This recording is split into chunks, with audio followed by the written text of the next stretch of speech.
Till the end of the Gupta period, in the middle of the 6th century AD, the political history of India veered around a few important dynasties. The lesser political units did not usually come to the fore during this time. Samudragupta's Allahabad inscription refers to the existence of such units which lay submerged under the regional and pan-Indian units of the pre-Gupta and Gupta periods. As Professor Dilip Chakraborty points out, these multitude of political formations dominate attention in various areas in the post-Gupta context, at times these dynasties struggling for supremacy in both the north and the south. In the north, the feudatories of the Guptas carved out new fortunes for themselves, the two most prominent dynasties being the later Guptas of Magadh and the Maukharis of Kannauj. In the south, we hear of the Vakatakas and the Chalukyas of Badami, which were never, however, a part of the Gupta Empire.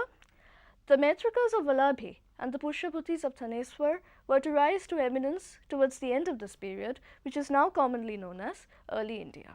We start our discussion with the later Guptas of Magadh, who were a very well-known dynasty in northern India during this period. We will first look into their political achievements and also see how they managed to acquire for themselves a position of hegemony in northern India during this period.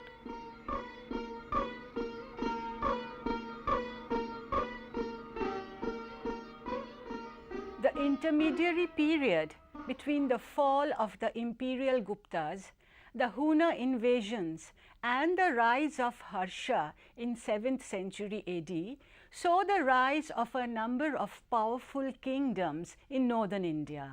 These were the later Guptas of Magadha, the Maukharis of Kannauj, the Pushyabhutis of Thaneshwar and the Maitrakas of Vallabhi.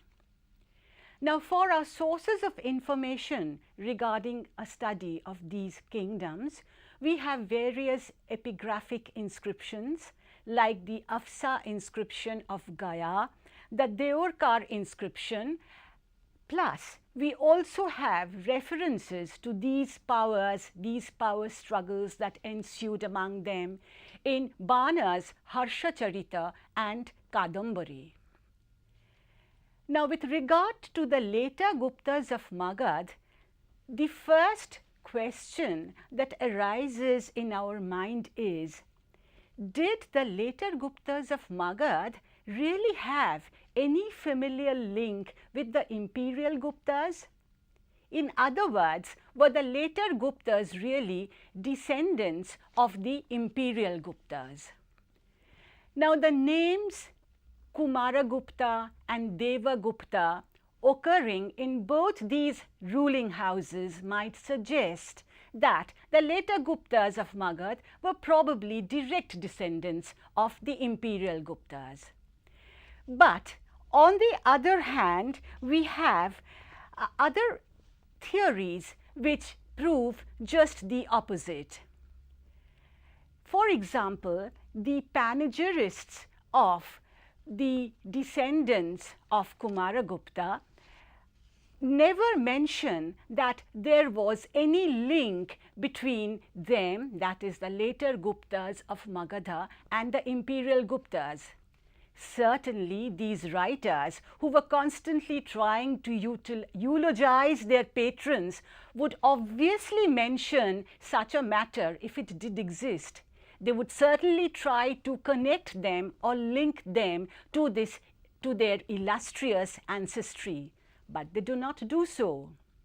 So all these theories, all these conjectures point to one thing, that in all probability the later Guptas of Magadh was an independent dynasty.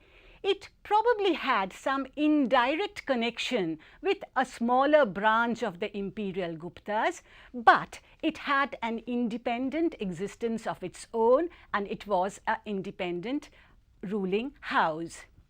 And in all probability again, the later Guptas of Magadha had been the feudatories of the earlier imperial Guptas. And they asserted their independence during that period of political turmoil that set in after the Huna invasions. They tried to carve out an independent political niche, an independent political entity of their own during the 6th century AD. So this is the conclusion that we can arrive at. Now, the various epigraphic inscriptions mention that there were about 10 or 11 rulers in all belonging to the later Gupta dynasty of Magadh.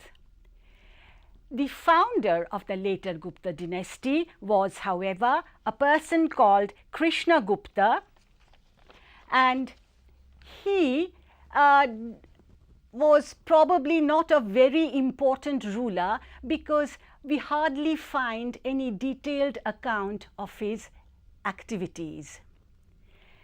The ruler who first becomes prominent in this dynasty was Kumaragupta III.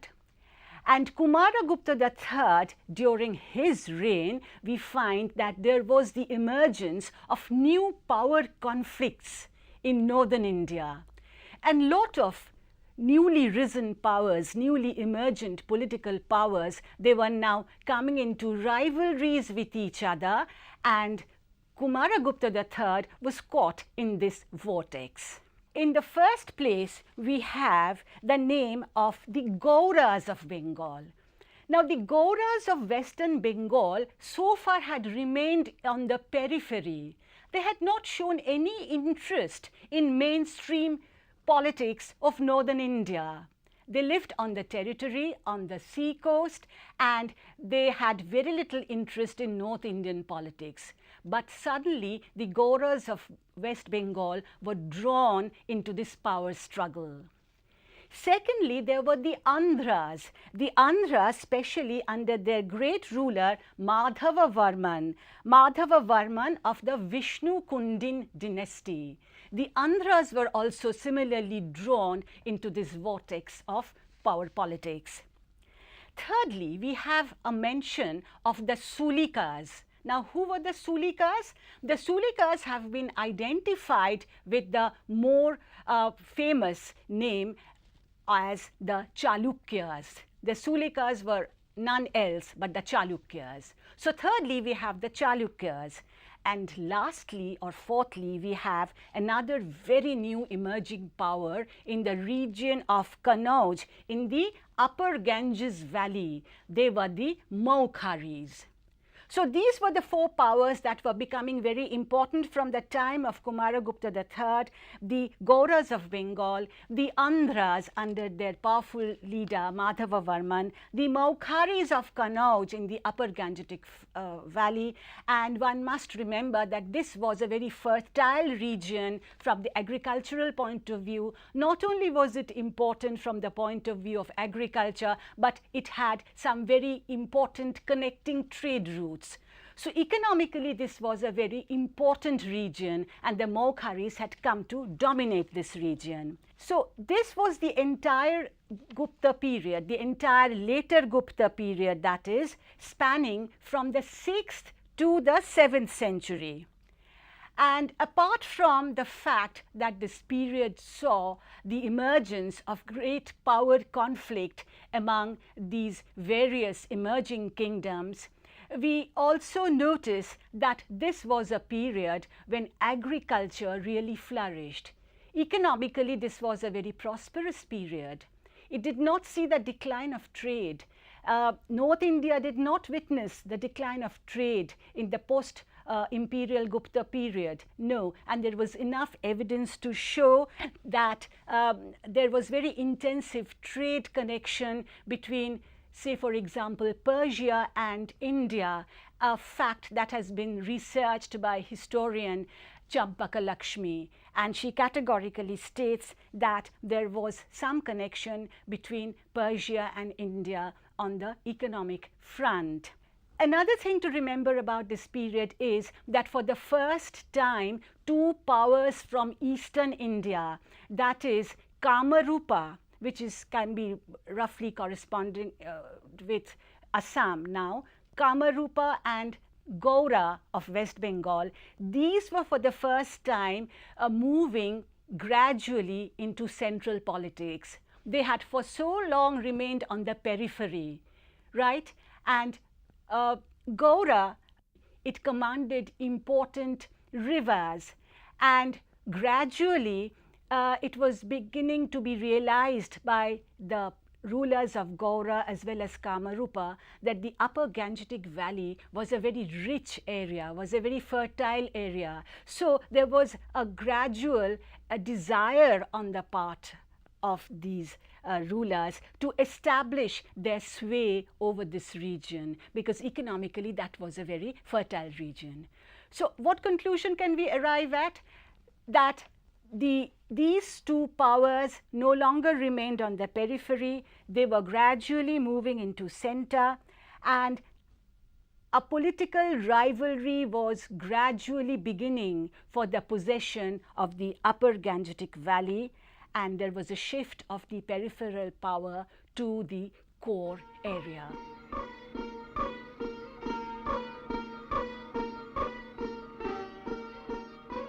The Mokharis were a very ancient dynasty of northern India, and one finds mention of this dynasty as early as the 5th century BC in Panini's grammar, and also in Patanjali's Mahabhashya, which was composed in the 2nd century BC. The Mokharis of Kannauj were originally the feudatory generals in Magad and Rajputana. They claimed their descent from the epic hero Ashwapati.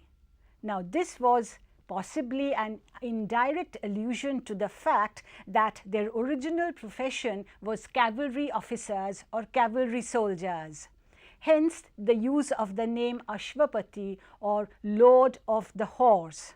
Now, the first important Maukhari king was Ishana Varman, who held the imperial title Maharaja Dhiraja.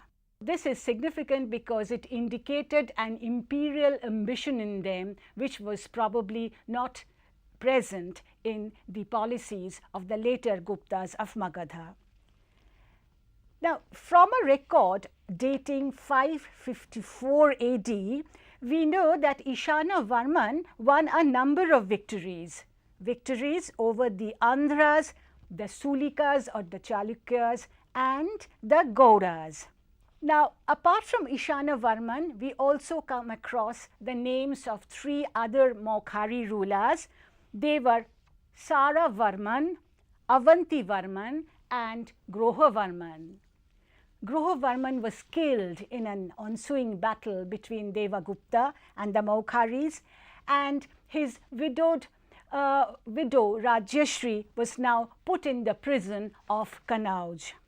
However, the death of Groha Varman was avenged by his brother-in-law Rajyavardhan, but eventually the rulers of Thaneshwar, that is the Pushyabhuti rulers of Thaneshwar, and the Maukharis were outwitted and defeated by King Shashanka, the king of Gaura.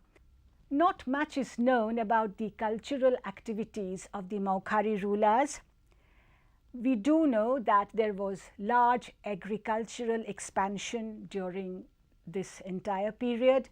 There was agricultural surplus, and the most important factor that emerges is that the importance of Kannauj as a prime location in the middle Ganga valley was gradually being realized by the rulers of northern and eastern India.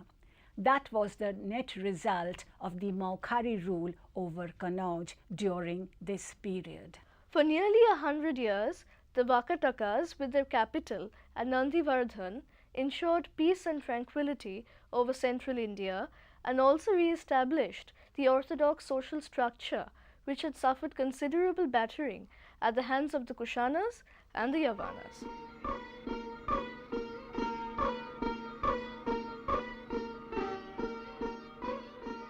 Even before the Guptas had established themselves as a power to reckon with in northern India based at Pataliputra, the Vakatakas had already established themselves in what is now known as the Deccan region south of the Narmada and gave peace and consolidation of power and authority in that region for almost 200 years.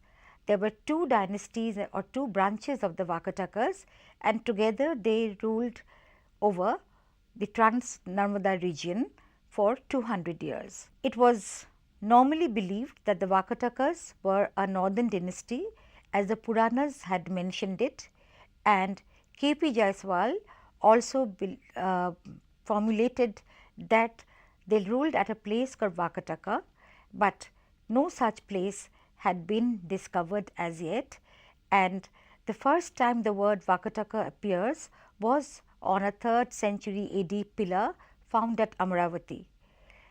There are some distinctive marks which help us to understand that the Vakatakas were not a northern power, because unlike the Guptas, they did not issue any coins. Our information on the Vakatakas is based mostly on epigraphic sources. One school of historians believe that the Vakatakas were Brahmin in origin and that their Gotra name was Vishnu Briddhi. According to the Besim plates, a Vakataka king was known as Gautami Putra, and that induces us to believe that the Vakatakas were a Brahman origin. The formal establishment of Vakataka power was sometime between 284 and 265 AD, and the first known ruler of the dynasty was Vindha Shakti. According to the inscriptions, Vindha Shakti performed the Vedic sacrifices, which was the prevailing tradition of the times. He was succeeded by his son Pravarasena. Pravarasena, it can be said, was the real founder of the dynasty. While Vindha Shakti ruled for around 25 years, Pravarasena had a long reign of 60 years, and Pravarasena made a number of conquests. The next important king is Rudrasena I, who ruled around 400 or even earlier than that, little earlier than that, and he was a contemporary of Samudragupta. The Vakatakas, who had already been a power to reckon with because of the alliance with the Varashiva Naga dynasty. Pravarasena took a wife from the Varashiva Naga dynasty. It is also believed that the Vakatakas had entered into matrimonial alliances with the Kadambas of Vanavasi. So, they were an established power, and the Gupta king Samudragupta understood that the Vakatakas would be a very useful ally in his designs against the Shakas. The next king of the dynasty, who had close relation with the Guptas, was Rudrasena II. Rudrasena II was married to Chandragupta Vikramaditya's daughter Prabhavati Gupta. As it so happened that Rudrasena died young, and Prabhavati Gupta, she became the regent, and it was through her that the Gupta influence was consolidated on the Vakataka realm. But it must be remembered that the Vakatakas never really gave up their identity, and there were many areas where the Guptas had been influenced by the Vakatakas. The Vakatakas definitely made a bid for imperialism, but imperialism eluded them. We can say the Vakatakas were not as powerful as the Guptas or as creative as the Guptas, but they have a number of cultural claims to make, and we must say that although they predate the Guptas perhaps, but they emulated their Gupta imperial allies in many of their activities. The Vakatakas were also patrons of art, patrons of literature, and many of their kings, like the Gupta kings, were also adept both in the Shastra and the Shastra, that is the weapons and the scriptures. And we find that Vakataka kings, they composed poetical works like Pravarasena II. He was famous for Setubandha, and Setubandha had been very highly acclaimed by many like authors like Dandin. It has also been said that Kalidasa spent a very significant part of his career in the Vakataka court, that he composed his Meghaduta in the Vakataka court. The Vakatakas were not just the imitators of the Guptas, they have made architectural contributions in the temples constructed at Tigawa and Nachna, and the Tigawa pillared hall of Tigwa, it represents an adaptation of the Indo-Persipoli style, and the caves of Ajanta, some of the caves of Ajanta were also decorated with paintings and decorated with great images of the Buddha in the Dharma Chakra Pravartana Mudra. For instance, in one of the caves, cave number 16, 17, 19 and 21 definitely date to the Vakataka times, and it is because of this great achievements of the Vakatakas in literature, in architecture, that Ramesh Chandra Mojumdar and A.S. Altekar, they would like to describe the age as a Vakataka Gupta age. So we find the Vakatakas were not just a bridge kingdom, they were not just the transmitters of the Gupta culture, but they had their own contributions to make, and definitely they emulated their Gupta contemporaries, their Gupta allies in many ways, that there was a Brahmanization of the region which came with the gradual peasantization of the tribes, the expansion of the agricultural work. Definitely there was this Brahmanical influence, but we must say that Prakrit or the regional culture was also assimilated during the Vakataka reign. While the Vakatakas ensured peace and prosperity over central India, their contemporaries in the Deccan were the imperial Chalukyas of Badami. For about 2 centuries, extending from the middle of the 6th century to the middle of the 8th century, the Chalukyas ruled over extensive regions in the Deccan. They were the earliest of the various branches of this dynasty. In the first quarter of the 7th century AD, Pulakesin II founded the Eastern Chalukya dynasty at Pishtapura. The Chalukyas of Vemulvada were initially the feudatories of the Rashtrakutas, but they later became independent. The Rashtrakutas were finally overthrown by the Western Chalukyas in 973 AD.